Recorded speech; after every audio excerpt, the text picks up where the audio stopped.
നാടൻ കോഴിയാണോ ഇറച്ചിക്കോഴിയാണോ ആരോഗ്യത്തിന് നല്ലത്? ഇത് കേൾക്കുമ്പോൾ പലരും പറയും, അയ്യോ ഇറച്ചിക്കോഴി വാങ്ങിക്കല്ലേ, അതിനകത്ത് നിറയെ ഹോർമോണുകളാണ്. ബ്രോയിലർ കോഴി നമ്മുടെ നാട്ടിൽ പലരും വാങ്ങാൻ ഭയക്കുന്നതിന്റെ കാരണം അവയ്ക്കകത്ത് ഉപയോഗിക്കുന്ന ഹോർമോണുകളാണ്. ഏതൊക്കെ ഹോർമോണുകളാണ് ബ്രോയിലർ കോഴിക്കകത്ത് അവ പെട്ടെന്ന് വളരുന്നതിന് വേണ്ടി ഉപയോഗിക്കുന്നത് അറിയാമോ?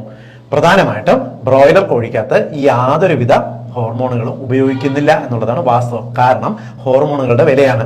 ഒരു കോഴിക്കുഞ്ഞിനെ വളർത്തി, നിങ്ങൾക്കറിയാമല്ലോ, കോഴിക്കുഞ്ഞ് 30 ദിവസം കൊണ്ട് വളർത്തി അതിനെ വിറ്റ് കഴിഞ്ഞാൽ മാത്രമേ അവർക്ക് ഉദ്ദേശിക്കുന്ന വില, ഇപ്പോൾ ഒരു 150 രൂപ മുതൽ 250 രൂപ വരെ കോഴിയുടെ വലിപ്പം അനുസരിച്ച് വില കിട്ടും. 250 രൂപ ഉള്ള കോഴി പലപ്പോഴും ഈ ഹോൾസെയിൽ കടകളിൽ ഇത് വാങ്ങിച്ചു പോകുന്നത് 120, 130 രൂപയ്ക്കൊക്കെയാണ് ഇത് വിറ്റ് പോകുന്നത്.